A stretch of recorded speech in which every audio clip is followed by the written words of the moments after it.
अभी पिता को मरे कुछ ही दिन गुजरे थे और दोनों भाइयों को जल्दी थी बंटवारे की।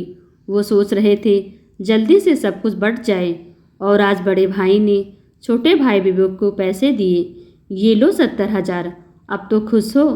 पिताजी के सारे पैसे और जायदाद का बंटवारा हो गया। सोहन ने छोटे भाई विवेक को नोटों का बंडल देते हुए बोला, हाँ ठीक है, जायदाद का बंटवारा तो ठीक ठाक से हो गया।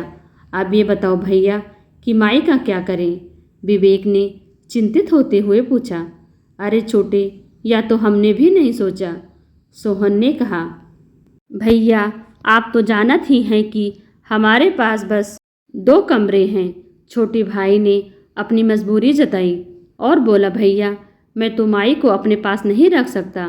तब सोहन ने कहा, हमारे पास कौन सा आलीशान बंगला है, गिनकर 4 कमरे हैं, एक मेरा और तुम्हारी भाभी का, एक बेटे का, एक बिटिया का, बाकी एक बचा, वह आने जाने वाले मेहमान के लिए है। बड़े भाई सोहन ने भी पल्ला झाड़ लिया और अपनी मजबूरी बताई। तो इसमें इतना सोचने की क्या बात है?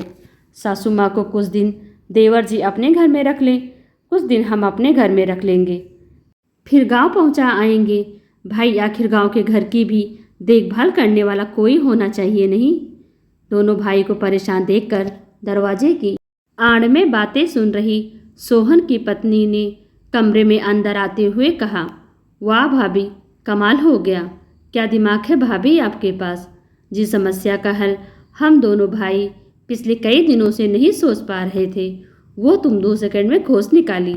सोहन और विवेक के चेहरे पर रौनक आ गई, क्योंकि सब कुछ वैसे हो रहा था जैसे उन लोगों ने सोचा था। बंटवारे के फैसले से बेखबर, अपने बच्चों को अपने जीवन की अमूल्य निधि समझने वाली दूसरे कमरे में गुमसुम बैठी माँ के लिए 10 दिन पहले हुई पति की मौत की खबर से उबर पाना इतना आसान नहीं था। और बच्चे यहाँ माँ को छोड़कर जायदाद के पीछे पड़े हैं। सबके घर में मेहमानों के लिए जगह है, लेकिन एक माँ के लिए जगह नहीं है। बाप की जायदाद और पैसे में उनका हिस्सा तो था, लेकिन बेटों के घर में माँ के लिए जगह नहीं थी। शर्म आनी चाहिए ऐसे बेटों को जिन्होंने माँ का भी बंटवारा कर लिया, और इस हाल में जब माँ को सबसे ज़्यादा ज़रूरत अपने बच्चों को थी, उनको अकेला छोड़ दिया।